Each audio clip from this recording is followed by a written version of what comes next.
नमस्कार प्रिय दर्शकों, आज की इस वीडियो में हम आपको विवेकानंद के उपदेशों के बारे में बताने जा रहे हैं। अगर वीडियो आपको अच्छी लगे तो वीडियो को लाइक और चैनल को सब्सक्राइब करें। तो चलिए कहानी शुरू करते हैं। स्वामी विवेकानंद के अनुसार खुद को कमजोर समझना सबसे बड़ा पाप है। 2. ब्रह्मांड की सारी शक्तियां पहले से हमारी हैं। वो हम ही हैं जो अपनी आंखों पर हाथ रख लेते हैं और फिर रोते हैं कि कितना अंधकार है। 3. उठो, जागो और तब तक नहीं रुको जब तक कि लक्ष्य न प्राप्त हो जाए। 4. जिस तरह से विभिन्न स्रोतों से उत्पन्न धाराएं अपना जल समुद्र में मिला देती हैं, उसी प्रकार मनुष्य द्वारा चुना हर मार्ग, चाहे वह अच्छा हो या बुरा, भगवान तक जाता है। 5. किसी की निंदा न करें। अगर आप मदद के लिए हाथ बढ़ा सकते हैं तो जरूर बढ़ाएं। अगर नहीं बढ़ा सकते हैं तो अपने हाथ जोड़िए, अपने भाइयों को आशीर्वाद दीजिए और उन्हें उनके मार्ग पर जाने दीजिए।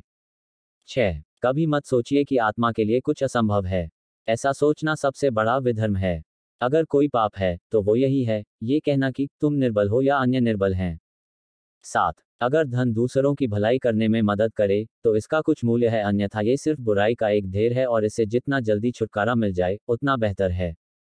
8. जिस समय जिस काम के लिए प्रतिज्ञा करो, ठीक उसी समय पर उसे करना ही चाहिए, नहीं तो लोगों का विश्वास उठ जाता है। 9. उस व्यक्ति ने अमरत्व प्राप्त कर लिया है जो किसी सांसारिक वस्तु से व्याकुल नहीं होता। 10. हम वो हैं जो हमें हमारी सोच ने बनाया है, इसलिए इस बात का ध्यान रखिए कि आप क्या सोचते हैं। शब्द गौण हैं, विचार रहते हैं, वे दूर तक यात्रा करते हैं। 11. जब तक आप खुद पर विश्वास नहीं करते तब तक आप भगवान पर विश्वास नहीं कर सकते। 12. सत्य को 1000 तरीकों से बताया जा सकता है, फिर भी हर एक सत्य ही होगा। 13. विश्व एक व्यायामशाला है जहां हम खुद को मजबूत बनाने के लिए आते हैं। 14. जिस दिन आपके सामने कोई समस्या ना आए, आप यकीन कर सकते हैं कि आप गलत रास्ते पर सफर कर रहे हैं। 15. हम जितना ज्यादा बाहर जाएं और दूसरों का भला करें, हमारा हृदय उतना ही शुद्ध होगा और परमात्मा उसमें बसेंगे। 16. एक शब्द में यह आदर्श है कि तुम परमात्मा हो। 17. भगवान की एक परम प्रिय के रूप में पूजा की जानी चाहिए, इस या अगले जीवन की सभी चीजों से बढ़कर।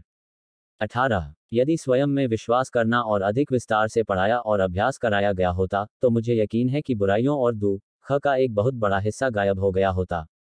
19. बाहरी स्वभाव केवल अंदरूनी स्वभाव का बड़ा रूप है। 20. ये जीवन अल्पकालीन है, संसार की विलासिता क्षणिक है, लेकिन जो दूसरों के लिए जीते हैं वे वास्तव में जीते हैं। 21. उठो मेरे शेरों, इस भ्रम को मिटा दो कि तुम निर्बल हो, तुम एक अमर आत्मा हो, स्वच्छंद जीव हो, धन्य हो, सनातन हो, तुम तत्व नहीं हो, न ही शरीर हो, तत्व तुम्हारा सेवक है, तुम तत्व के सेवक नहीं हो। 22. जब भी दिल और दिमाग के टकराव हो तो दिल की सुनो। 23. शक्ति जीवन है तो निर्बलता मृत्यु है। विस्तार जीवन है और संकुचन मृत्यु है। प्रेम जीवन है तो द्वेष मृत्यु है। 24. जीवन का रास्ता बना बनाया नहीं मिलता, इसे स्वयं को बनाना पड़ता है। जिसने जैसा मार्ग बनाया उसे वैसी ही मंजिल मिलती है। 25. पवित्रता, धैर्य और उद्यम, ये तीनों गुण मैं एक साथ चाहता हूँ।